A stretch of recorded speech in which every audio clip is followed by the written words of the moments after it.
सो hi guys, आज की video में हम लोग सीखेंगे कि ये जो स्टार पैटर्न है इसे हम लोग कैसे प्रिंट करा सकते हैं। तो ये जो स्टार पैटर्न है अभी तो हम लोग सिर्फ ये 4 लाइनों में देख रहे हैं। तो ये हम लोग के कोड पे डिपेंड करेगा कि हम लोग कैसा बनाना चाह रहे हैं। तो हम लोगों को बनाना है कि यूज़र अपना इनपुट दे और वो इनपुट क्या देगा, एक इंटीजर वैल्यू जिसमें वो नंबर ऑफ़ रोज़ बताएगा। यहाँ पे जो मैंने एग्ज़ाम्पल दिया हुआ है इसमें सिर्फ 4 रोज़ है। अच्छा, आप लोग इससे मत कंफ्यूज होइएगा, ये सिर्फ हम लोग ये जो ऊपर और एक लास्ट में यहाँ नीचे ये सिर्फ कमेंट के लिए लगाया गया है कि ये जो चीज़ है अंदर लिखी हुई ये कोड में इंक्लूड ना हो। ठीक है, तो ये एक कमेंट कहलाता है। इससे कोड पे कोई इफ़ेक्ट नहीं पड़ेगा, हमारे कोई एरर शो नहीं करेगा। ठीक है, तो हम लोगों को ये प्रिंट करना है। अच्छा, तो सबसे पहले तो हम इसका लॉजिक क्या सोच सकते हैं। सबसे पहले तो हम लोगों को एक चीज़ यहाँ पे दिख रही है। अगर हम लोग कहीं पर भी ये पैटर्न बनाएंगे तो सबसे पहले दिमाग में हम लोगों के ये आएगा कि जैसे ये फर्स्ट रो है तो 1 स्टार है, सेकंड रो में 2 स्टार है, थर्ड रो में 3 स्टार और फोर्थ रो में 4 स्टार है। तो इससे हम लोगों को एक आइडिया मिला कि अगर फर्स्ट रो है तो हमें 1 स्टार प्रिंट करना है, सेकंड रो है तो फिर हमें 2 स्टार प्रिंट करना है। तो ऐसे ही आगे चलता रहेगा हमारा। तो इसके लिए हम लोगों को तो एक लूप बनाना पड़ेगा। तो पहले एक हम लोग सिंटैक्स दे देते हैं, बेसिक सिंटैक्स। तो यहाँ पे मैं लिखता हूँ, एक हेडर फाइल इंक्लूड करता हूँ।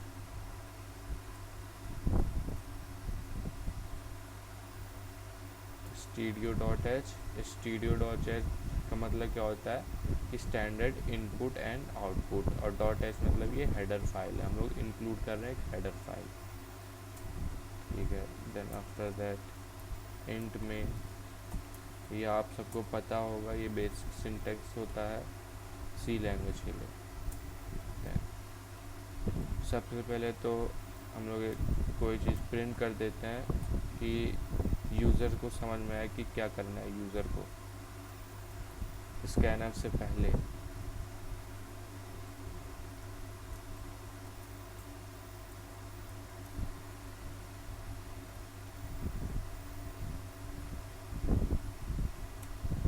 यहाँ पे मैंने /n दिया है जिससे ये प्रिंट होने के बाद न्यू लाइन पे स्कैनर आ जाए कि यूज़र को सेकंड लाइन में अपना इनपुट देना पड़े, इसके आगे नहीं देना पड़े, तो थोड़ा ज़्यादा अच्छा लगेगा।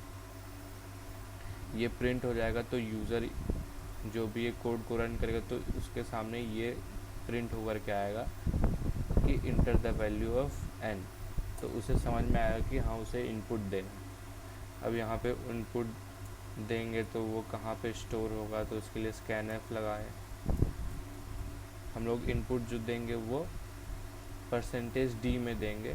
%d ये स्पेसिफायर होता है कि हम लोग इनपुट जो दे रहे हैं वो किस टाइप के वेरिएबल में दे रहे हैं। तो हम लोग इंटीजर वेरिएबल में दे रहे हैं। तो हम लोग कहाँ पे स्टोर करें, तो हम लोग अभी कुछ स्टोर करने के लिए कोई वेरिएबल हम लोगों ने सपोज नहीं करा, तो यहाँ पे हम लोग एक इंट n दे देते हैं वेरिएबल जो इंटीजर टाइप का है। अब इसके अंदर हम लोगों को एक वैल्यू स्टोर करनी है, इसीलिए हम लोग स्कैनफ में यहाँ पे इसका एड्रेस दे दे रहे हैं कि n के एड्रेस पे जो यूज़र इनपुट डालेगा वो स्टोर हो जाएगा। ठीक है, अब ये बेसिकली क्या बता रहा है, यहाँ पे मैं कमेंट कर दे रहा हूँ, this will tell the number of rows. Okay, ये कमेंट। देन आफ्टर हम लोगों को एक फॉर लूप बनाना पड़ेगा। अच्छा, फॉर लूप बना दें तो उससे हमें एक हेल्प मिलेगी।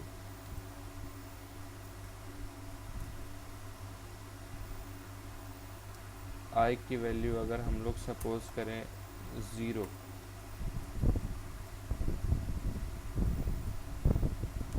तो i की वैल्यू स्मॉलर देन n यहाँ पे, देन आई प्लस प्लस। अच्छा, ये फॉर लूप बन गया है अभी तो यहाँ पर। ठीक, तो फॉर लूप में हम लोगों ने एक इंटीजर को डिफाइन किया है जिसका नेम है आई, और जिसकी वैल्यू हम लोगों ने 0 अभी दी है। देन उसके बाद ये जो आई है, वो आई की जो वैल्यू है वो हमेशा n से छोटी रहेगी, तभी ये फॉर लूप की जो कंडीशन है सेटिस्फाई होगी, और यहाँ पे जो भी चीज़ अंदर रहेगा वो रन होगा। तो हम लोग ने n से छोटा इसलिए दिया है क्योंकि यहाँ पे i को हम लोग ने 0 ले लिया। अगर i को अगर 1 लेते हैं यहाँ पर, तो i स्मॉलर देन और इक्वल टू n होता, क्योंकि n को भी इंक्लूड करना पड़ता, क्योंकि यहाँ पे हम लोग 0 नहीं लिए थे, 1 लिए थे इसलिए। अब ये नंबर ऑफ़ रोज़ समझ लो, अगर जैसे ये 0 है अभी, तो फर्स्ट रो की बात चल रही है।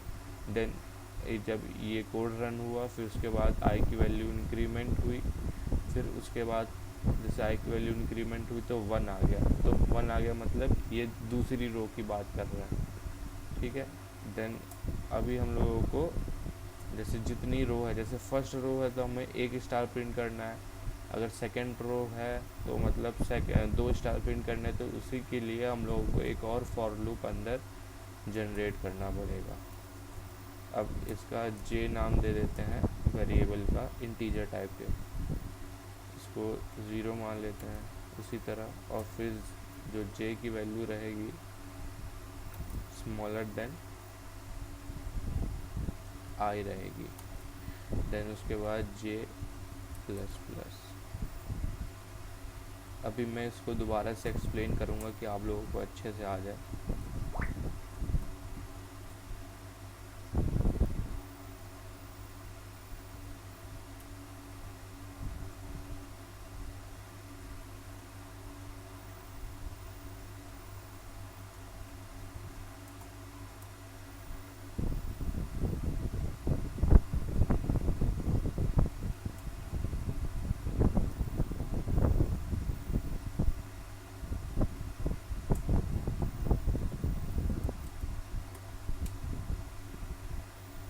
देखिए, तो यहाँ पे हम लोगों ने जो पहला फॉर लूप बनाया, तो उसके अंदर हम लोगों ने एक इंटीजर टाइप का वेरिएबल बनाया जिसके नाम था आई।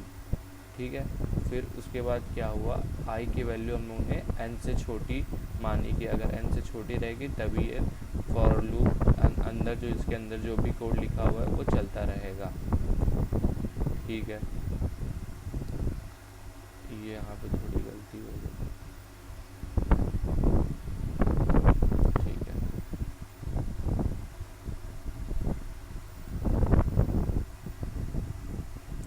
फिर उसके बाद ये जो सेकंड वाला लूप है इसके अंदर, वो इसकी वैल्यू को देख करके उतनी बार वो स्टार प्रिंट कर देगा। जैसे यहाँ पे जे की वैल्यू 0 है, फिर जब जे की वैल्यू 0 है और फिर जे की वैल्यू बढ़ती रहेगी, तब तक बढ़ेगी जब तक जे की वैल्यू आई से छोटी रहेगी, और जब जब बढ़ेगी तब तब ये जो प्रिंट एफ है वो चलता रहेगा। जैसे आई जे की वैल्यू 0 है तो फिर ये अंदर वाला ये जो कोड है वो रन हुआ, फिर उसके बाद जे में इंक्रीमेंट हुआ तो जे की वैल्यू 1 हो गई।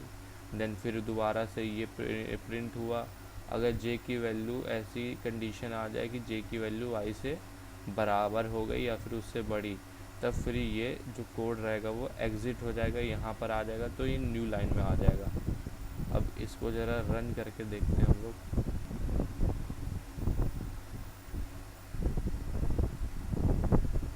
n की वैल्यू डालनी है तो मैं डाल देता हूँ 3। एक बार और रन करके देखते हैं।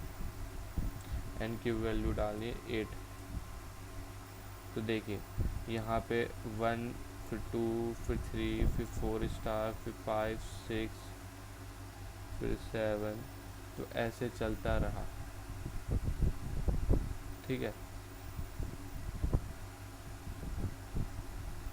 ये 7 तक चला। ठीक है, तो 7 तक क्यों चला, यहाँ पे 7 तक क्यों चला, क्योंकि हम लोग ने i की वैल्यू 0 मानी थी। अगर i की वैल्यू 1 मान ले और यहाँ पे इक्वल टू लगा दे, यहाँ पे j की वैल्यू 1 मान ले और यहाँ पे इक्वल टू लगा दे,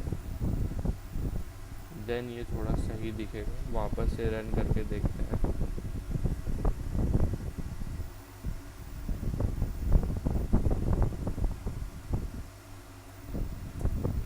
देखिए अब परफेक्ट हुआ। 1 2 3 4 5 6 7 8। तो यहाँ पे 1 लिए तो ये सही हो गया। क्यों ऐसा हुआ? क्योंकि i की वैल्यू 1 ले लिए यहाँ पर, तो i की वैल्यू 1 मतलब फर्स्ट रो, और जब फर्स्ट रो हुआ तो फिर जब ये n से तो छोटा ही रहेगा अगर i की वैल्यू 1 है तो, क्योंकि यूज़र तो देगा इनपुट जो भी देगा वो 1 से बड़ा देगा, हम लोग सपोज करते हैं, ठीक है। तो फिर अगर 1 है तो फिर 1 में पहली बार में ये कोड एग्जीक्यूट हो गया अंदर वाला, तो अंदर में एक और फॉर लूप है, तो i की वैल्यू 1 है, तो अगर i की वैल्यू 1 है तो j की वैल्यू i से छोटी या फिर इक्वल रहेगी, तभी ये कोड एग्जीक्यूट होगा इसके अंदर वाला। तो i की वैल्यू 1 है तो फिर j की वैल्यू जैसे ही 1 है तो ये तो पहली बार में चलेगा ही चलेगा, तो फिर ये एक सिंगल प्रिंट होगा। फिर उसके बाद कंडीशन चेक होगी कि ये j जब दोबारा से इंक्रीमेंट हुआ j में, तो फिर देखा गया कि जो j 2 बन गया, लेकिन j जब 2 हो गया तो फिर लेकिन i की वैल्यू तो 1 ही रही थी, तो फिर इसलिए ये लूप वापस से नहीं चला। अब यहाँ पे एग्ज़िट होकर के यहाँ पे आया, तो यहाँ पे एक printf लगाया था हम लोग ने, जिसकी मदद से वो सेकंड रो में आ गया, ठीक है। अब जब सेकंड रो में आ गया वापस से, तो वापस सेकंड रो में आ गया। अब सेकंड रो में आ गया तो फिर वापस से ये बड़ा वाला लूप चलेगा, जिसमें i की वैल्यू क्या हो जाएगी, 2 हो जाएगी। और फिर i की वैल्यू जैसे ही 2 हो गई, तो फिर जब ये अंदर वाला लूप चलेगा, i की वैल्यू 2 है, अगर मान लो n की वैल्यू हम लोग ने 3 दी, तो अभी भी 2 जो है i की वैल्यू वो 3 से छोटी है, तो फिर 2 यहाँ पे आ गया अंदर, i की वैल्यू 2। अब जब j की वैल्यू 1 है तो वापस से एक बार ये प्रिंट हो जाएगा, फिर वापस इंक्रीमेंट होगा, तो j की वैल्यू i से छोटी है या फिर इक्वल है, तो इक्वल है 2 हो गई j की वैल्यू, और i भी 2 था, तब भी ये कंडीशन मतलब 2 है, तो फिर एक बार और एग्जीक्यूट होगा और एक और स्टार प्रिंट हो जाएगा सेकेंड रो में, ठीक है।